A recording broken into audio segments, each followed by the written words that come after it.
Hello and welcome to the Talk Football podcast. We are live on YouTube and this is season 4, episode 7. I am joined by Alex, the West Ham fan. So you all should be able to see Alex. Welcome to the pod, Alex. Oh yeah, thank you very much for having me on. That's all right, mate. So this episode is going to, obviously, if you can see Alex, it's going to be about West Ham, and we're going to have a little look at their season so far, and get all of Alex's thoughts on how things are going. And to be fair, despite a bit of a kind of like a slowish pre-season, you've had a great start. Yeah, no, we definitely have. I am a little bit surprised by it. I mean, knowing for West Ham over the years, you never really know how we're going to start. We usually have a good season, bad season kind of thing. And at the beginning of the season, I kind of thought, I just had this feeling it was going to be a good season, but it's even kind of outdone my optimism, really, to be honest with you. I never expected it to be as good as it has been. So no, it's been a brilliant start to that season. 10 points, from them first 5 games, and some impressive wins, Yes, yeah, definitely. I know, and obviously you battered us, but I mean, looking at the Brighton game, Brighton are a good team, and especially at the Amex as well. And to go there and do that to them, on home turf. Yeah, I mean, we'd had 12 games in the Premier League against Brighton before that one, and we hadn't won any of them. They were a bogey team, so to speak. So even in my predictions before the season, I said, we'll do this. I've got we'll another lose the Brighton game for you and all. We're going to come on to that one and all. And then obviously, draw with Bournemouth and beating us 3-1. Amazing game. We won't talk about that. You sure? It was one of my favourite subjects. I don't get it. I don't understand it. I've had my say on Chelsea on other episodes, and I've got plenty more to say, and that's going to be coming up. But the game that really struck with me was the City game, because I thought particularly like first half, you really gave them a game. I thought you were well in it. Yeah, no, we've been deploying this certain way of playing in. I mean, you saw it against your side there, and with Brighton as well, where I think in the first half we do a lot of that sitting back, and a lot of our fans are very split over the possession football.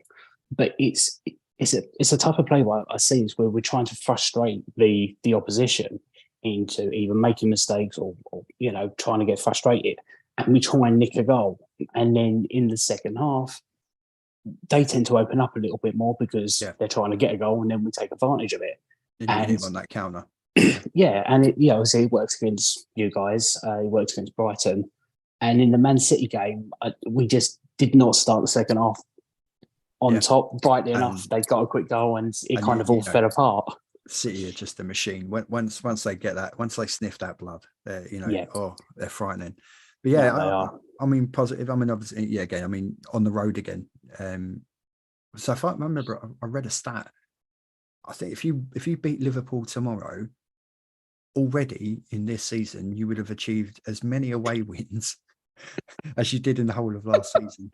I know. I mean, our Premier League form last season was absolutely shocking. Just absolutely shocking, especially our away form.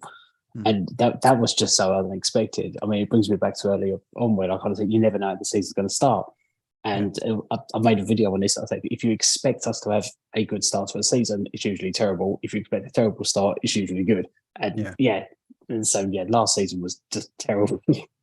So it's like, like going right the way back, and it weren't the best of pre-seasons. And I was in a lot of stuff, a lot of chat on like social media about, Moyes has got to go. We can't go into another season playing this football. We could end up in a relegation battle. And I never thought you'd be anywhere near that kind of trouble. I didn't expect the start, obviously, you had, and as well as you're playing, particularly obviously losing your skipper and all. But there was a bit of doom and gloom. I still think with this thing, like Moyes is only like ever with the West Ham fans, it's only ever like 1 or 2 results away from like the banners coming out. Yeah, because I mean there was a lot of people that hating on Moyes after the Man City result, which I really didn't get. I mean, it's just Man City at the end of the day. Yeah. There was very. There was loads very much against him last season, and I did see it. I'm very much Moyes in, and I'm very much a believer in the guy for what he's done for West Ham over the last few seasons. There's no other manager in the last decade that just comes anywhere close to achieving what he's achieved. This is the thing. Not many teams put trophies in cabinets. No. I mean, even and even at the point during last season when we were playing some terrible football at times, we really were. I think I dithered a couple of times where I kind of thought, is this the time to get rid of Moyes? But I just always had this feeling that he would get us out of it. And he ended up doing it, and kind of ended up giving us one of the best seasons, arguably, that we've had in years, because it ended with a trophy. So it just turned out to be the right decision to keep him on. And he's hit the ground running this season as well. So, and the opinions are changing as well. But you've got a lot of stubborn West Ham United fans, I feel, that never wanted him in, and they're just looking for that opportunity just to say, I told you so. Get on his back. And I think, it's been seen with other teams anyway. Be careful what you wish for, because yes, you look at the trouble with Spurs. Obviously, they seem to have got it right with Ange, but they went down let's go and get an experienced trophy winner in type manager, and obviously that didn't work out for them. And so there's always that risk. My club's brilliant. How many managers did you have last season? I forget. I lost count. We started off with Tuchel at the start of the season. Yeah, it was Tuchel. Sacked after what 3 or 4 games or whatever it was. I'm not even sure if he even made the first game. I can't even remember now. It was such a shit season. He was still there for, I think, a West Ham game. Tuchel, and he went shortly after that. Yeah, and then Potter, and then of course we had the caretaker come in, Lampard, but we had like one game under another care. I can't remember his name now. It's just gone out of my head. But we had one game, Bruno Salta. Yes, one game under him, and then of course, then Frank came. I was actually, I know you guys, you have your history with Frank. Particularly his weight problems. I'll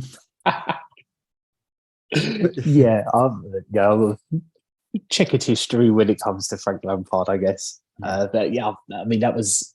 But I was very young at that time, so. Going back to Moisey, he ain't getting any younger, so there will come a time. Obviously, he's going to have to move on. And arguably, all joking aside, someone like a Potter, take the Chelsea, experience out of that. Probably would have been a reasonably decent fit, in my opinion, in terms of style of play and.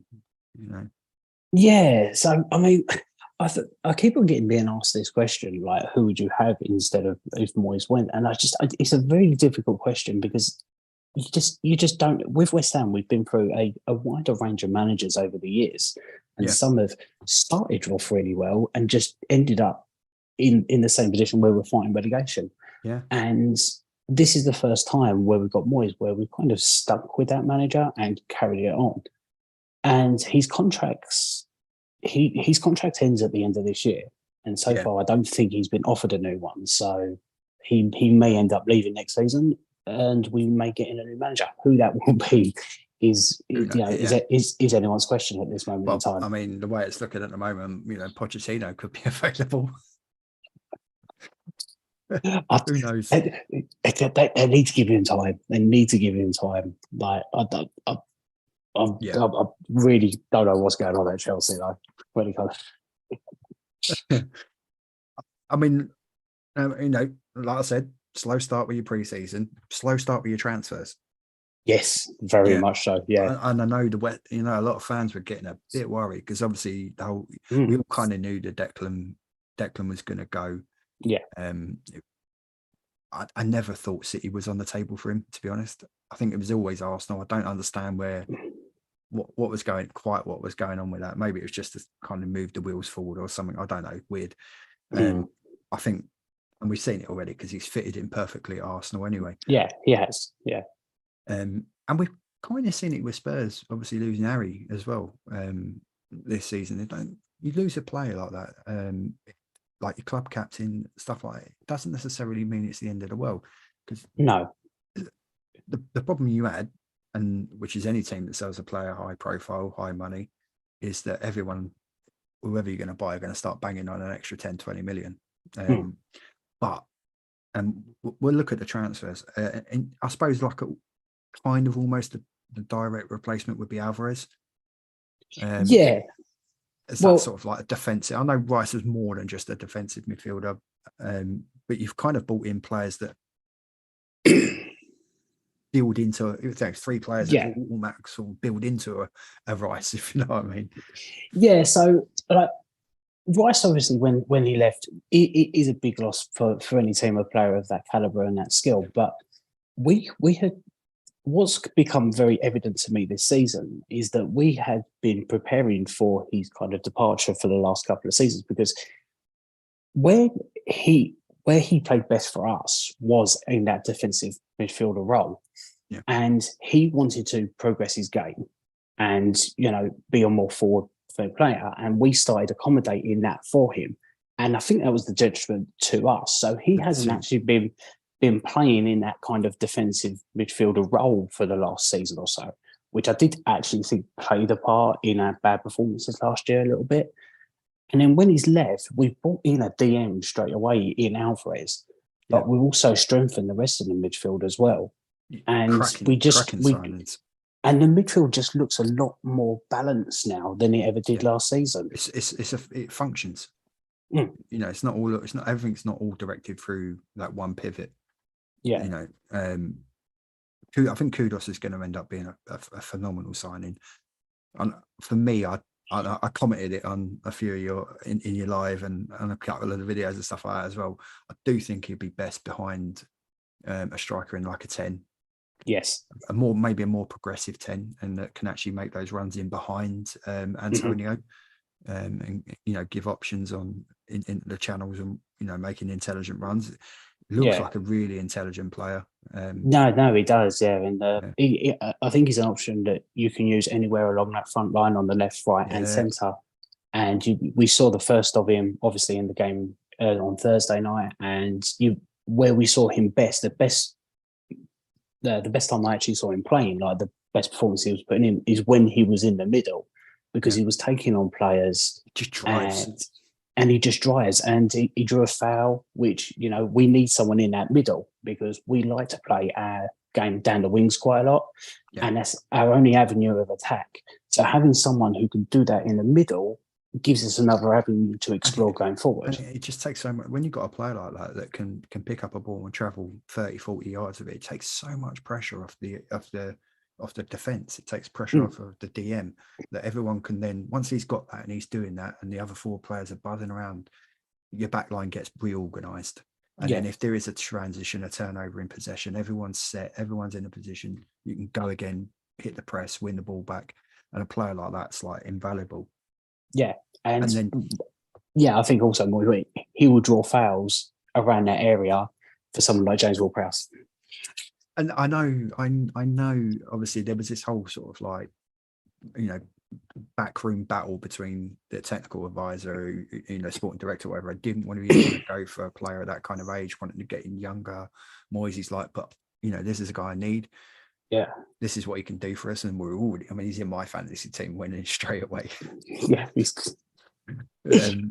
I don't understand, and not to the detriment, of West Ham, but I don't understand, established, say, top four clubs not making that move. And the same with Kudus. I know there was a lot of talk about like Liverpool, Chelsea, a few others, Arsenal, like sniffing around Kudus and that. But I don't Ward-Prowse. I don't think it's like a real weird. You've seen it with England, a real weird sort of snobbery towards him. Yeah, I think he's. I think he kind of flies under the radar a little bit, James Ward-Prowse, because I think the Southampton. Yeah, and the Southampton. I think the ex-chairman come out and said like he was shocked that no other team was in for him. West Ham were the only team in for him, and the way that Moyes plays. We heavily rely on set pieces. Yeah. So straight away, when I know we were liquid, got to get him in, because he will get goal contributions, he'll get goals, and you've seen it already. I mean, we've had 4 goals from corners. I mean, in 6 games. The corners are ridiculous. I Honestly, know. it's like it's on a sixpence. So the thing with even taking his set plays out of the equation, he's a 7 out of 10 every game. Yeah, no, he works he works his socks off, and he can put. Well, he's got great vision as well. You've seen some great balls he plays, and he also works hard. He runs just non-stop through the game. So he's just such a hard worker, and that's just something. The header he scored the other week last week. Yeah, I mean that. People were like, he can't move, he ain't got the pace, he can't play box to box. And all of a sudden, he's popping up after a 6-yard run with a diving header. I know. I had to take 2 looks when I saw him running away. I said, "No, that wasn't ball press, was it?" Yeah, but yeah, no, it was a brilliant header. And looking at, I mean, you're going to need to go again for a centre forward, and the problem is there's not many out there. Not many out there. They're going to get into that sort of like 15 to 20 goal kind of bracket. Yeah. And Antonio's not getting any younger. I believe he's out of contract end of this season. No, as well. Or is he not? Has he got another year? He's signed a new one. He has signed the contract now. Yeah, he signed a new one this week to keep him to West Ham until 2025. 2025. I know I'd read it, but I didn't know it had been. Yeah, he's signed that. So I think that's just to kind of cover ourselves a little bit. Yeah. They didn't want to lose him on a free. He still might go at the end of the summer. It just ensures that we get a fee for him. Just get a fee, yeah. But yeah, I mean, he's been brilliant for us. And our problem with strikers, and I think it's just very famous now that West Ham have got a terrible record when it comes to strikers. Something like 55 strikers over like the last 10 years. It's ridiculous. I mean, I thought Scamacca would do a job. I really did. I think Scamacca, he was playing with an injury for a lot of last season as well. And so, yeah, he didn't have a lot of opportunity to play. And he kind of didn't quite suit the system that we were trying to play. Yeah. But ironically, having the midfielders you've got in now, I think if he'd have been in the team now with the set piece deliveries, the support from Pulis.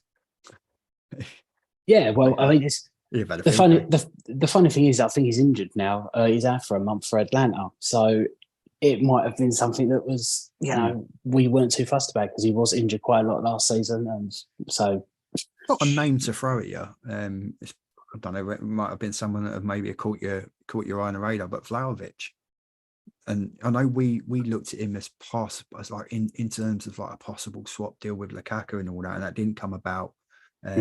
Mainly because obviously he was back doubling with his deal with Juve. That fell apart, obviously. But he's an interesting one for me because he's quite, for a big fella, he's fairly mobile, cracking left foot, and he is still only young. He's like 23, 24. And I think at the end of the season, Juve, no European football, probably going to get banned again. He's likely to be able to go for like 35, 40 million. And I think that's for a European kind of quality striker. I think that could be some. I think he would kind of suit with you as well. Yeah, I mean, I've never really seen too much of him. I've heard his name. He's not someone that I've heard that we were ever linked with. No. We were linked with everyone under the sun and their mum over the summer. Every day we were linked with someone new, and that was never a name that I heard pop up. So yeah, I don't really know a huge amount about him. I have heard of him, obviously, but that's about it. But yeah, I think could be one of those clever signings, like a bit like with Ward-Prowse and Gulas, where he slipped under the radar and like, hang on a minute, you signed for West Ham? Well, we tended to. I think we've done that with Paquetá last season. Like, I think no one slipped under the radar. Kudos this season, and I don't know how we're getting some of these signings over the line, but they're turning out to be really promising ones.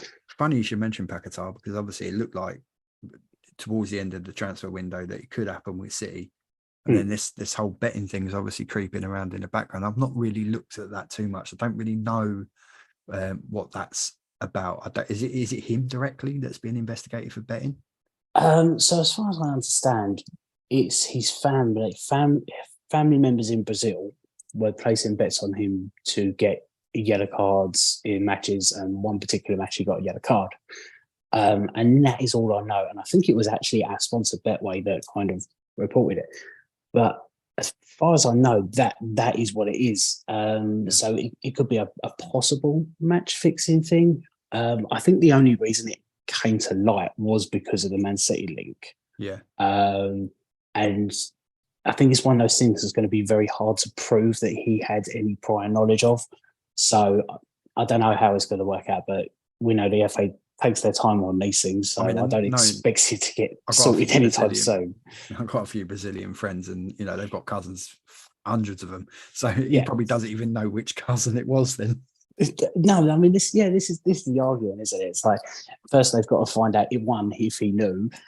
Two, did he tell them to do it? It's like, I don't know how they're ever going to prove any of that. So I think it's going to be.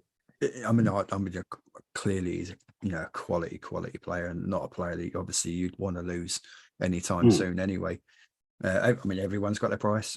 Well, I think he's got a release clause in his contract for 85 million that activates next summer.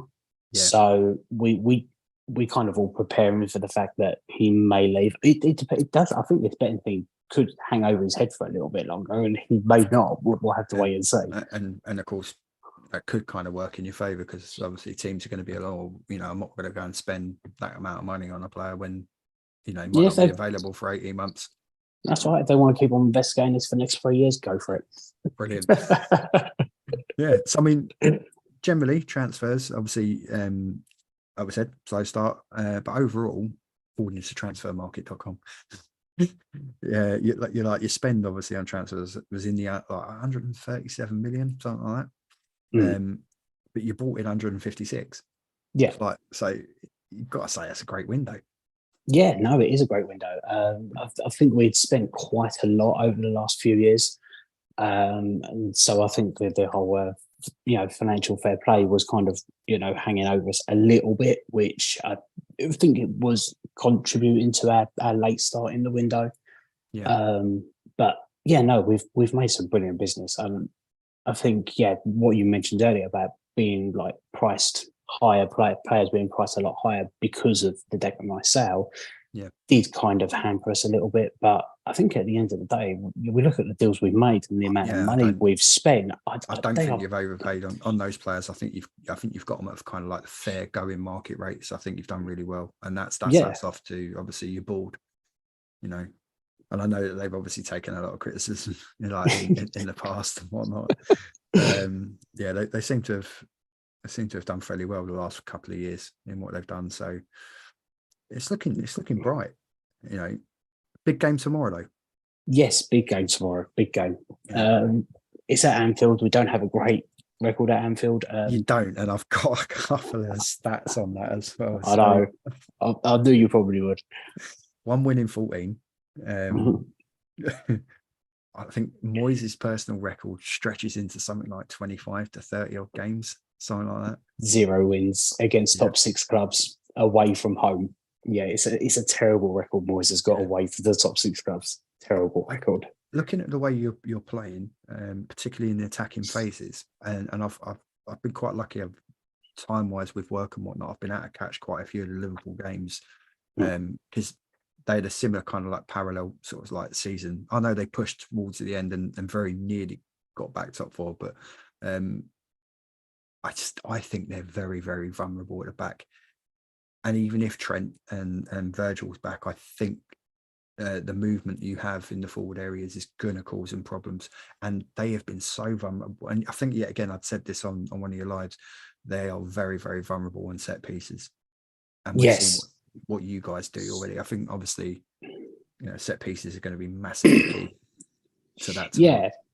So I think with the key with Liverpool is obviously they've completely changed their midfield. The Milner went, Fabinho went, Henderson went. Yeah, so that they lost their whole midfield. And Thiago's out as well. Yeah, and the players they've got in, brilliant young players. I think McAllister, Soski or Losk, I can't say his name properly. Dominic Szoboszlai. Szoboszlai, that's it. Yeah. He's a brilliant signing as well. So yeah, their midfield is the Japanese fella as well.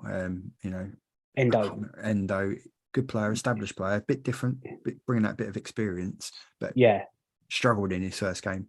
McAllister seems to have struggled. Kind of, he's being asked to play that sort of deep role, and I think if he plays, I think if he plays tomorrow, I think he's going to get swamped, and I see him yet again in a red card potential as well. Yeah, so I mean, the main threat for Liverpool obviously is their front line, and they have so many options out there with Diaz or bench as well. Yeah, so I mean they could play Diaz or Jota and Nunes, Gakpo. I'm kind of expecting him to probably start Nunes tomorrow, because the last two games, obviously with the international break and stuff like that, they've come from the bench. I'm expecting him to start Nunes tomorrow, but we'll see. I think he'll start Nunes as well, and I think the main reason they'll probably start Nunes is because of his height and that defending corner, and also being able to defend corners as well. He's very good on his head, so he could be useful at the back as well. But no, his pace and his ability just to kind of like create something out of nothing is quite scary. So there's obviously a lot of threat going forward, and I think West Ham are going to deploy a very similar system to what we did against Man City and Chelsea and Brighton, whereas we're going to sit back, we're going to try and frustrate them, we're trying to break up the play in the midfield, and then try and get one on the break in the first half, and then hopefully the game opens up a little bit more in the second half, and we take advantage of that. I think that's going to be the hope for tomorrow's game. But it's going to be it'd be a good one. I've got more hope of. Yeah, I'm going to miss most of it. I think. I think I finish work tomorrow at like about 3:30, so I might be able to get home for a bit of it. I think it's 2, so probably finish about then. Yeah, I might be able to get home for like the last 15 minutes. So I drive a bus, so I've not even got any chance of sneaking it on. No, you'll be back for Bowen's last minute winner. Well, I mean, looking on that, obviously, so you've got a couple of potential doubts, which is obviously Bowen and Creswell. So Creswell's not too much of a worry, because I think we'll be starting with Emerson at left back anyway. Yeah. Bowen, as far as I know, he had an illness. He's going to have a late fitness. Yeah, a bit of bug, and I think he's going to have a late fitness test. But I think the general feeling is he's going to be fit to play. Yeah, Alvarez obviously will be available again after the European game, so you're having back. Yeah, so we should have a pretty much full strength squad. I think. I don't know what we're going to do at the back. I think Mavropanos, the other good new signing that we made, he had a 20 odd million. Yeah. Yeah, he had a solid debut during the week. And we've had a Gued at the back who's been a little bit questionable. So I don't know. I think David Moyes hinted that he may change that at the back. So we may see that change. He reminds me of Romero at Spurs a little bit. He's got so much pace, and he's one of the best tacklers of the ball. Like he puts in some absolutely fantastic, but he is prone to making those odd errors of judgment where and we've seen that a few times. We saw it in the Man City game. He should have cleared their second goal. He should have communicated better with the keeper, or headed or cleared the ball, and he didn't. And so I think he was at fault for that goal. So yeah, there is a possibility that he could be dropped. But David Moyes, you never really know. No, he could play none of them. Well, yes.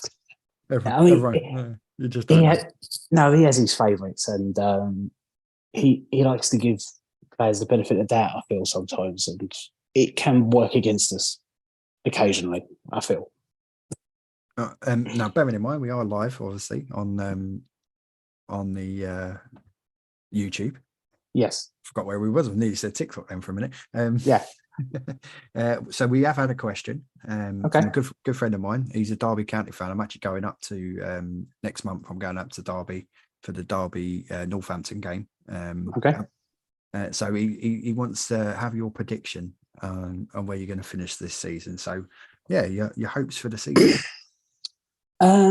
If you told me at the beginning of the season, I was hoping for like a mid-table, probably around 10th, 11th finish. But seeing our start of the season and knowing that we will try and play very much like this for the majority of the season, I'm hoping for at least a top 8 finish. I think that's very possible for West Ham this season. I get laughed at when I say that, like given all the other teams around, but I genuinely think that West Ham are going to be a very much a surprise team this year, and a top 8 I don't think is beyond the realms of possibility at all for us this season. I would think a European placing, looking at where you are, where you're going, could add 1 or 2 in January. I think a European football again next year, I think, is achievable. Yeah, no, I definitely do as well. Well, we obviously have to see how the season plays out, but yeah, under Moyes, I mean, over the 3 seasons, we've had 2 very solid ones where we finished very high, and then obviously last season, which was just very strange altogether. But yeah, I honestly do believe that we're going to finish in top 8. I mean, we won't be a 5 top 8, definitely not. No. But and of course, there's a route into the Champions League available. Yeah, I think 5th is more than definitely going to get it this season. Winning the Europa League. Well, yeah, we have got that as well. Yeah. And this could be a good test for the final. You never know tomorrow's game. Yeah, I think teams, particularly in Europa League, are definitely having that Champions League qualification place up for grabs, and definitely taking it more seriously. Mate, so I think it is a good shout. So yeah, I think it's definitely. I think there's a lot more competition in the Europa League this year.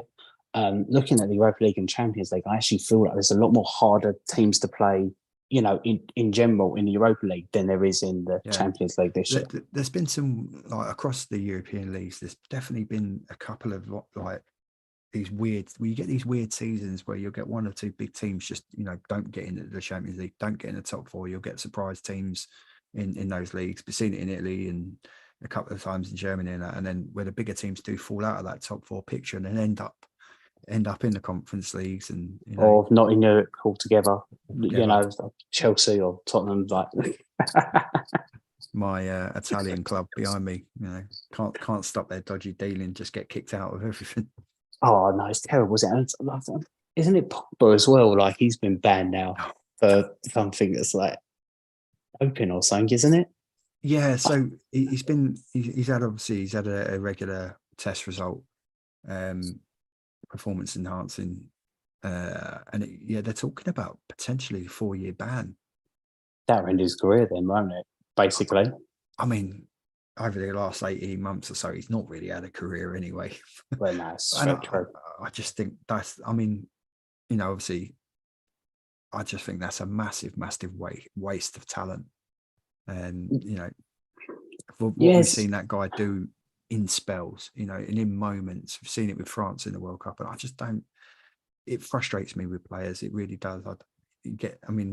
Being someone as a youngster who try to be a player and whatnot, and you get to see these guys with talent like this just absolutely waste it. Yeah, that really frustrates me. There's been a few players over the years that have done that. Eden Hazard as well with Real Madrid, just completely. What happened to him? He was just phenomenal for Chelsea. Someone had flicked the switch off in his back or something, and just gone. I think sometimes it's the moves that they make. Obviously, Pogba's move to Man United kind of just didn't do his whole career very well. I think it was the wrong club, wrong time.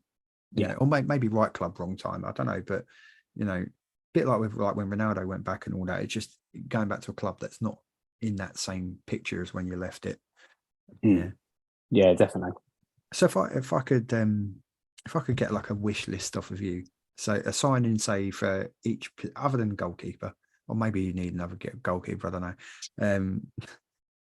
But Areola's pulling off worldies at the moment, so he is. Yeah. I'm quite happy. I'm quite happy with quite a few positions. Obviously, goalkeeper, we've got Areola, who's been brilliant so far. Fabianski is still a brilliant keeper as well for this season. So yeah, quite happy back there. Yeah, but probably a right back. Kufau's getting on a bit. Johnson's played there, isn't he, as well? And so. We've actually got a fair amount of options at right back. We've got Sofel, who plays there at the moment. Obviously, Johnson is the backup. Apparently, his contract ends at the end of the season, so it doesn't look like he's going to be with us beyond that. We've also got Kira and Mavropanos, who can both play right back as well. Yeah, both play centre half, So both play right back. Yeah, so there is yeah, options up top. so we definitely have options. But yeah, I think it was a position I think we needed strengthening. And I think we did kind of do that by bringing in Mavropanos, who is an option that can play there as well. Yeah. But yeah, I think we need pace up there, right? That's the problem with Sofel. He's a great defender, and he's a proper a proper defender. You know, he's not afraid to put in the challenges He's and got all a touch that. of the But Zaballetas about him. yeah, he does. Yeah. But yeah, he just lacks that little bit of pace, and I feel like we need a little bit more pace there. Max Aarons, I think, went to Bournemouth. I think he did. He did, yeah. I'm Yeah, again a player that I was a bit surprised that other clubs yeah, didn't have a look at. yeah. That was someone that I thought might be able to do a job for us back there. But obviously that didn't happen. But yeah, I mean, it's really difficult to try and think of players I'll put you on to the come in spot. on the spot. Yeah, but no, I mean, right back is a position that we do kind of want to strengthen. Left back as well. There was a Juventus player that we were linked with. I think it was a left wing back as well. I can't remember his name. Kostic. That's the one. Kostic. Yeah, Yeah, Philip Kostic. Yeah, yeah. yeah. We were linked. Didn't want to lose him. Good player, in my opinion. Very good player. Yeah, so yeah, we were linked with him, and I thought that would be a good signing, but obviously that didn't happen. It got pretty close on transfer deadline day, but I just didn't really just run out of time. I think. Yeah, it felt like Juventus were just chucking players out this summer. Well, and the thing is, after being booted out of Europe and not having Champions League football, I mean, the revenue side of things in Italy is really bad. Yeah, really, really bad. And of course, with all the boardroom trouble and all that, the whole board had to resign at Juve. Otherwise, they probably would have been kicked back down to Serie C again. Yeah, that's what it was looking like. Literally, the whole board completely resigning stopped them getting kicked out of there. Financially, the club's a mess. Yeah, new stadium. I think there's a few Italian clubs in that kind of state. There's a few over Europe as well, but yeah, Italian clubs. I think they're just really bad with money. Really they are really bad with money. But it's funny when you see all these big teams, these big names all over Europe, like Juventus. I think Seville as well, like having real financial troubles at the moment. And their owners, correct me if I'm wrong, they're buying a club over here. I can't remember who is it. It's escaped my mind. I know that I've seen it all over on like social media, and that I can't remember the name of the club. Everton. Oh, the seven. Yeah. Did they own Seville? Yeah, so they own about 7 or 8 clubs, and all of them are having problems, and now they want to invest into Everton. Yeah, because I think they were linked with buying West Ham at one point, and we weren't very keen though because we knew that they run a lot of clubs and they weren't running them particularly well. No. So that was I don't think that's a great deal for Everton at the moment. I really don't, that one. No. But yeah. That wouldn't work well at all. No, it wouldn't. And of course, everyone wants a number 9. But yeah, again, putting you on the spot. I mean, there's not many out there. No, the trouble is with our number 9s is it needs to be someone that can kind of play in the system that David Moyes plays in. So Antonio is very robust. He can hold up the ball. He can run the channels, and he plays that role absolutely perfectly. And he's trying to find someone who can play a very similar role. Play that similar role. There was a player we were linked with in Brazil, Yuri Alberto, Corinthians, and I watched a few videos. It's very hard when you don't see him play in real time. But I watched it, and he did have a lot of attributes that Antonio did. He wasn't the most prolific goal scorer, but he was that kind of player. So I thought he may be a good time. But I think we were also linked with El Nesle from Seville, which is a player that I really like. He's a really good player. And someone else who I think would kind of suit our system a little bit as well. He's got that physical as well. He's great in the air. He's got pace. He can, he's a really good finisher. He's calm on the ball. When maybe Nicholas Jackson needs to watch a few of his videos. But he's a good striker. He is a good striker. He's just not getting the service. But yeah, Al Naziri, I like him. Just that calmness in front of goal. And when you see a striker that has that calmness, and it just looks like they've got forever just to pick a spot, you think, we got one here. but they don't come cheap, and they don't come No, around very often. no, and it's. I mean, you see it so many times. How many strikers have come into the Premier League and they just they don't adjust. You know, especially it's foreign players altogether. It's just a very unique league, so it's always a risk trying to bring these players in. Yeah, and I think we'll see. I think we'll see it this season as well, where there'll be some players that just doesn't work. I mean, we're obviously, you know, we mentioned Jackson there for Chelsea. You know, Mudryk on, you know, another attacking player that's really struggling with it. I think if they, particularly when they're young, you've got to give them time. And there is definitely a good player in Mudryk. There is definitely a good player there. He just, he's not. I was puzzled. I was puzzled by the transfer fee on that one. I really was, though. For me, it smells a little bit of an aftermath signing on the back of like the whole Roman Abramovich area, particularly because he's Ukrainian. We gave a lot of money to his club to sign him, and it's like almost like, oh, look, we're really sorry for the war. Have 90 million. It's not our fault, but you know, have 90 million for a player that, you know, don't they get to pay it off over like 8 years though, because they're doing like 8-year contracts?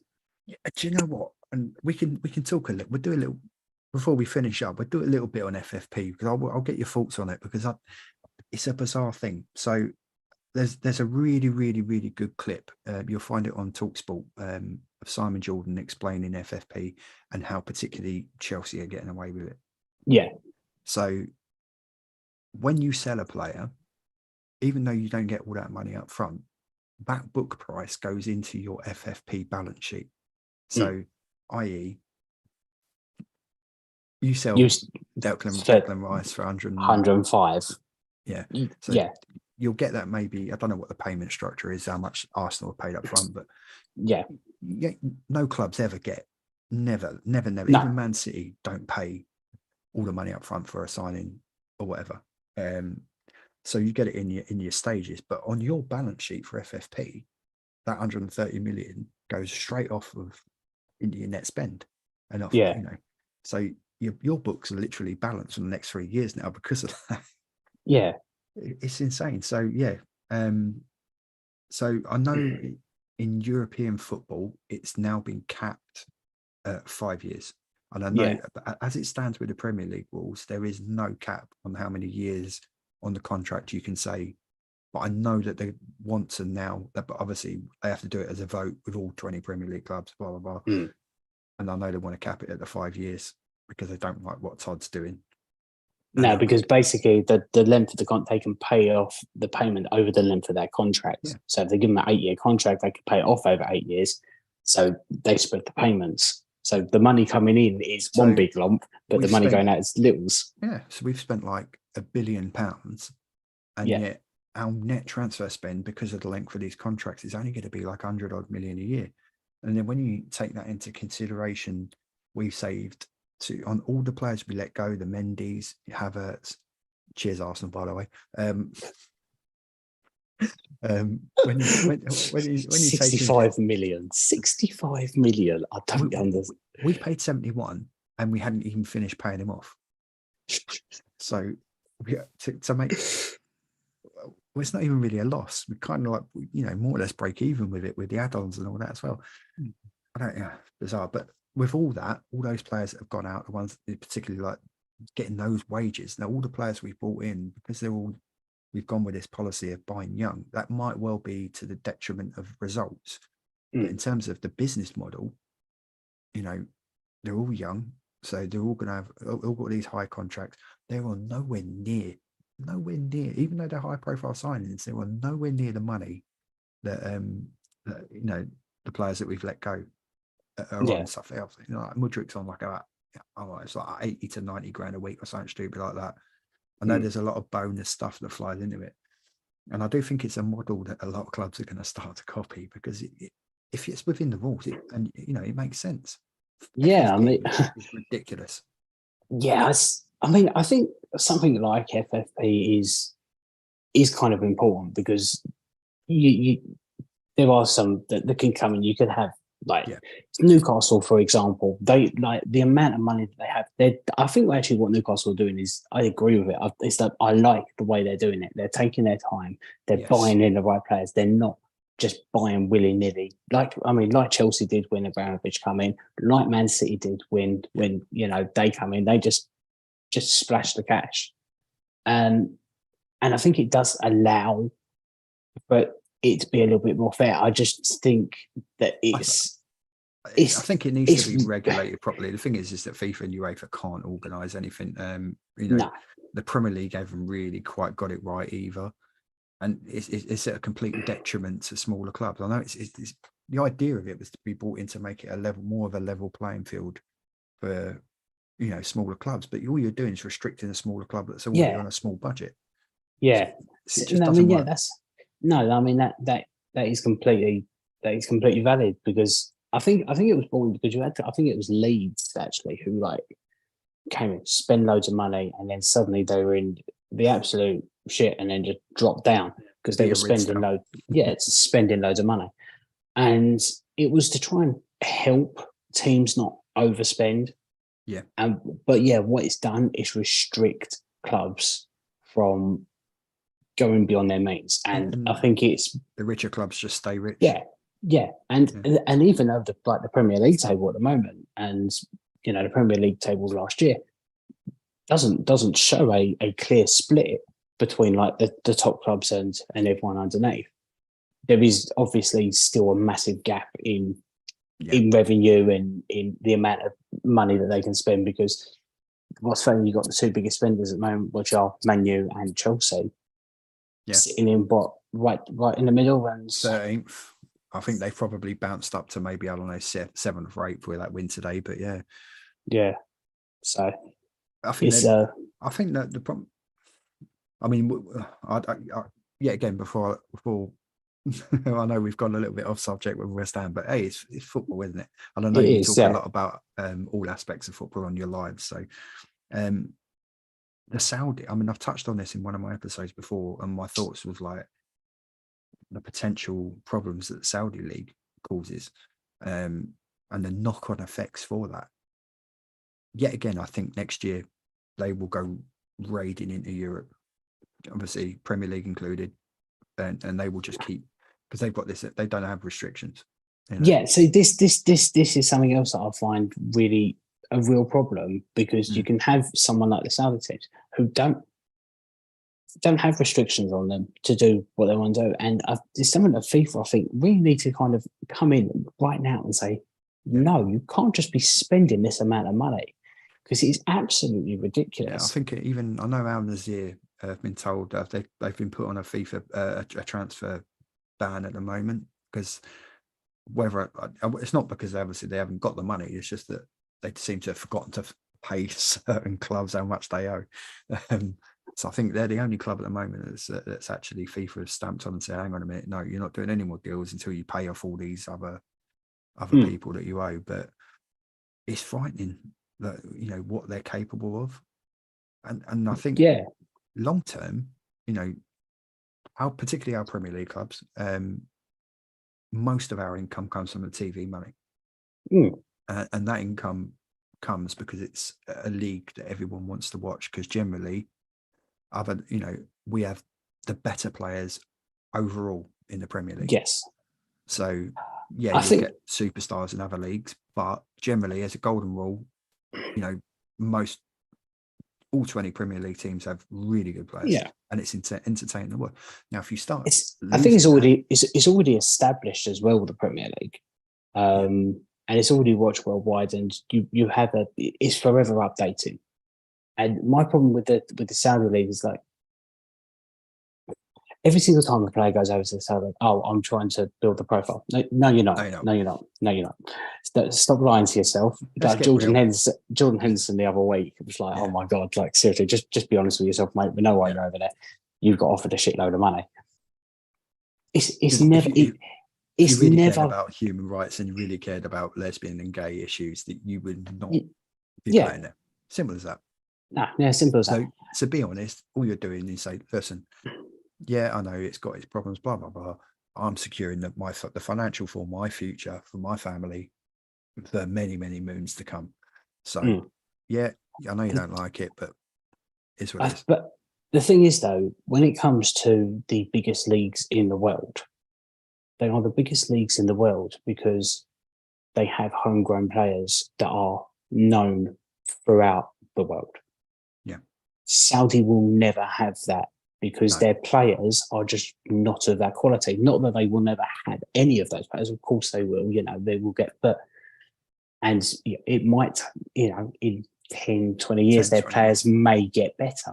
Yeah. I think even like you're just starting to see that with like the MLS now. So you are starting to see a lot of, young American players that are doing quite well and then getting their moves out of the MLS. Yeah. Because, Tyler Adams and, there's Aaronson. I know that it didn't go brilliantly well at Leeds with them, but they'd already established themselves in Europe as well.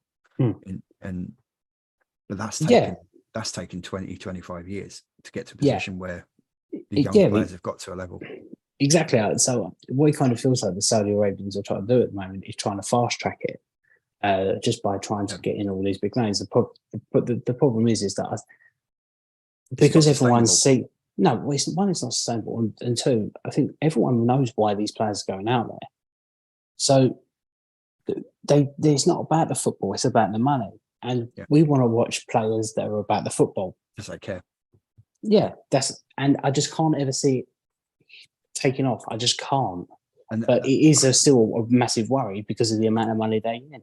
But I look at it from this point of view. At the end of the day, if you've got a player that has been persuaded to go over there because of all that money, is that a player you really wanted at your team that could be so easily swayed by money? Mason Mount. No comment. That for me was the most peculiar transfer of the whole window. It's a player that we need, a style of player we still need, despite his critics, and there was quite a few. Chelsea, it's a fair split. I was pro Mason Mount, but no player's bigger than the club. No. And I looked at it and I thought, it's not what they need. It's not what they need. And they've addressed what they need now, bringing in Højlund, and they probably need another 2 centre halves. But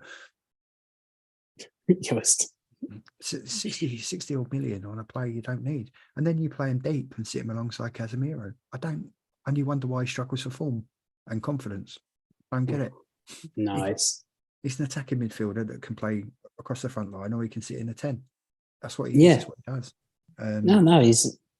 It was just a peculiar one to me. It really was a peculiar one. I don't know why he ended up going there, but he did.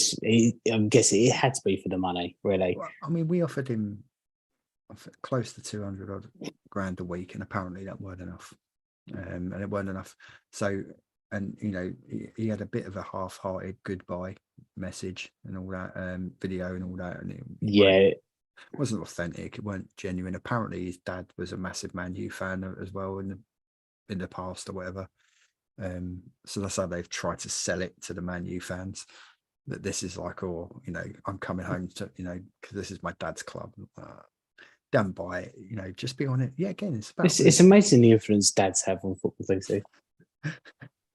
Yeah, I know another player that was influenced by their dad's decision. One of Mason Mount's best mates, actually. Yeah. Yeah, I mean, that's with it. Yeah. Right. Well, I think we've pretty much covered most stuff that I had written down to ask you and all that. I think it looks like the YouTubers, everyone's gone to bed on there. So that's fair enough. Yeah, we did kind of go off topic a little bit, didn't we? Now, I found you because I was sat there in bed scrolling through my TikTok, and you popped up on my live, and I was like, all right, let's see what this fella's all about, and I enjoyed it, and I sat in there and obviously watched it. So we're going to tell everyone what your TikTok live name is. Yes. So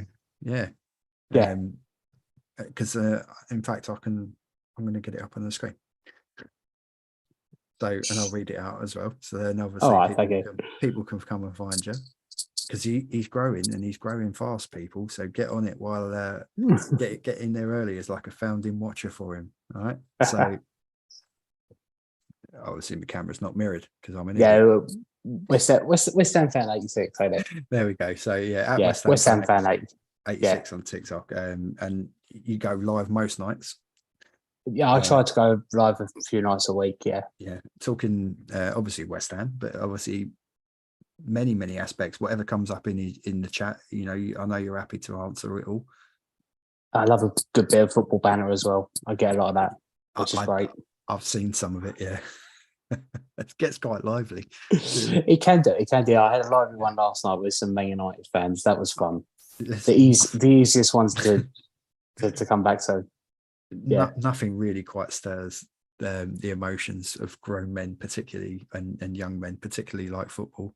That's for sure. No, I mean, I'm a massive like Talk Sport fan. I listen to them most mornings, and I just love listening to the phone calls. There's something I'd love to be able to somehow introduce. It's like when we're doing live shows like this, is to try and somehow integrate people like being able to like drop in and out, like come on and have a rant. And I'm not sure if I'll probably get banned, but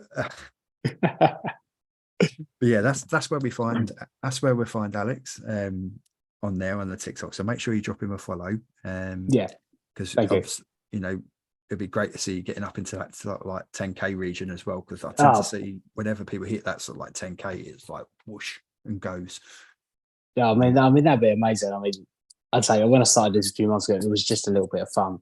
To be honest with you, I just wanted to talk about West Ham and my passion about it, and the way it's kind of taken off, and it's it's actually to a point now where I'm thinking I'm actually really enjoying this, and I tell you what, and because I've got a couple of mates, they're well worth a follow as well, which is on TikTok, Two Blues, and they do a Chelsea podcast on YouTube, and a pal of mine that I met through a Chelsea forum, Keith Lawrence, he does like the biggest Chelsea podcast called the Blue Day Podcast. Really good show, well worth a listen.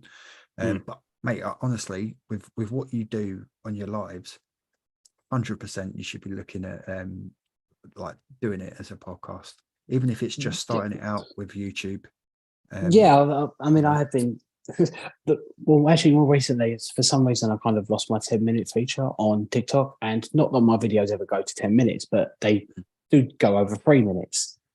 So it's actually got me thinking this week. So, well, if I can't get that back, I'm going to start doing I'll do a shorter video on TikTok and say, if you want to see more, go, and I'll make the longer videos for YouTube and start making YouTube videos. And you can already have a little bit of a shortcut to all your startup content, because obviously when you do your TikTok live and you go back in your live center, all your replays are there. Yes. So all you got to do is download that onto your phone, and you can whack them straight up onto the YouTube. And you've already got all your live episodes ready to go. I don't know if the comments come up though. Do the comments come up? No, all the video just comes up nice and clear and plain. Yeah, I know. So I'm just talking randomly to unknown questions. That's why I try. I think I know about that because I always try and repeat the question that I'm being asked.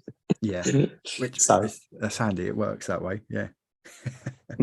Right, brilliant, mate. Listen, you're always more than welcome to come on here again. I mean, normally what I like doing, particularly obviously I've done it with my mate Paul, is that we let a few weeks go by, look at results and see where we are and what's happened with your team and that. And generally, because it's football, there's always going to be something to talk about. And also, it doesn't have to be West Ham. You're more than welcome to come on and talk anything football. So I'm quite happy to. No, it's been great. So thank you very much. I really appreciate it. So it's been I'll be more than happy to. I know you said you were like, this is your first ever pod. Yes. And this is the first time of me having someone else on the pod who isn't like a direct mate or something that I've, so this is a first for me as well. Oh, right. Brilliant. Oh, that's great. It's brilliant. Hopefully tomorrow, I've got 2 lined up for tomorrow. So it's like a hat trick of pods. So I've got a women's Scottish football team, Dalbeatty Star Ladies FC, hopefully coming on at 7 p.m. tomorrow. And then before that, I've got a guy, similar kind of thing with you, his content popped up. He's a Chelsea fan called Dean, and he's going to, hopefully, if it works out, he's going to come on at 6 o'clock tomorrow. And it'll be live on that. So yeah, it's good. Okay, well, I've subscribed to your channel. I saw that. Thank you very much. Yeah. So I'll keep an eye out. I'm not fantastic on YouTube. I'll be honest with you. I get stuck on TikTok way too often. I know. You start on TikTok, and the next thing you know, it's like 4 o'clock in the morning. Yeah, I know that. I'm up to about 2 in the morning anyway, most days. I mean, I wouldn't even be surprised if a little bit later I just go, I'm bored. I'm just going to go on live, see what's happening. That's just it. Yeah, I need to do that more, to be honest. Like, so obviously I've got the Talk Football TikTok up to like 1,400 followers and that now. So I need to really start doing more lives on there. When I do pods on my own, I go live on TikTok at the same time, because I use that video for the YouTube as well as recording the audio direct on my PC. So I really need to start doing more lives and like interacting with like you do, interacting with the people on there and doing it. Yeah, I just find that it was something I was really nervous to do, but it's good because you do get to talk to people, and your followers come on and ask you questions. I end up answering the same question about 17 times or whatever. But it's still great to have a chat with the people who follow you and get to know them a little bit more as well. Yeah, it's good. I know there is a lot of young ones, and you've got to be careful with the comments and all that. But I think it's brilliant, like interacting with people, and you never know. You're making new friends, and nice. It's like my mate, like I was saying, my mate Adam, who commented earlier. He lives in Derby, so and we met actually through gaming, because I'm a game streamer as well, and we met like on Call of Duty, and he's ended up like being one of my best mates now. And every year, like once or twice a year, I go up and have a week in Derby, and we go and watch games and all that. So it's mad, like the internet can just open up all these avenues and worlds that you can end up. Well, it's such a small world as well. I think I posted one video of me at the kind of parade, and I've had 2 different TikTokers come up to me and say, I'm in that video, there I am. And one of them was just standing right behind me for literally about 20 minutes. It's such a small world, but you get to know new people, which is great. I love it. It's good. I'm glad I really, because I did contemplate stopping doing this. And then a lot of the people, like in the Facebook group and on the Instagram and all that, like, no, you got to keep going, like, and I'm like, oh yeah, but it's been 9 months. So, I'm like, oh, I don't know. And they're like, no, listen, just do it. You come back, do one, see how you feel. And of course, now I've done this is number 7 of this 4th season. So yeah, no, it's great. I mean, I haven't watched a huge amount, but I have watched a few episodes, and they're good and interesting. Well, that was the evolution for this. Now was always, the idea was always to like go down this video road and all that as well. So I've only really this 4th season where it's all been, a lot of it's been video. There's a few of the episodes where there's no video because my PC decided it didn't want to play ball with the video. But yeah, obviously doing it this way as a live, the video is automatically there, and 2 clicks and it's on the playlist for this current season. So that's good. And actually the YouTube views are now starting to push up in terms of their levels to a point. I mean, obviously with the Spotify, Amazon Music, and about 50 other different whatever apps and websites that it goes out to on the audio. I mean, they've always been doing really well. But I think obviously doing it this way, where they can see us talking, it really gives it a bit more. It makes it a bit more personable, I think. So I think that for me, that's what I enjoy anyway. Anyway, that's enough of me rambling. that's all right. So again, thank you to Alex for coming on and talking West Ham and many other aspects of football. And hopefully we'll get Alex to come back on again if I haven't frightened him off too much. No, it's been great. Honestly, it has been brilliant, and I'd love to come back on. So it's great. Awesome. It's great chatting, and I love talking about football and West Ham. I'm on it. So thank you for having me. Appreciate it. No worries, mate. Anytime. So if you want to get in contact with the show, obviously always the link to the link tree is in the bio. And you can access all aspects of the website. You can get all the audio options if you prefer listening in audio. You don't want to see my fat face, and So you can get all that on there, as well as all the social media. So you can come on and interact with the Facebook, the Insta, subbing and subscribing and clicking the little bell here on YouTube. I know everyone likes to say that, and oh, tap that, do this, click that. If you want to, do it. If you don't, tie up you. No one's forcing you. And you can do the old-fashioned way. You can email the show on talkfootballpdc@gmail.com. I know that's a bit old-fashioned. It's like writing a letter in pen. Oh, whoever thought email would be called old-fashioned? I know how times move. So that is season 4, episode 7 of the Talk Football podcast with me, your host, Dodgy, Alex, the West Ham fan, and Alex. Cheers, mate. Thank you very much. No worries. Thank you very much. Thank you to everyone for listening and watching and supporting us on the show. And we'll see you hopefully with 2 more episodes coming up tomorrow.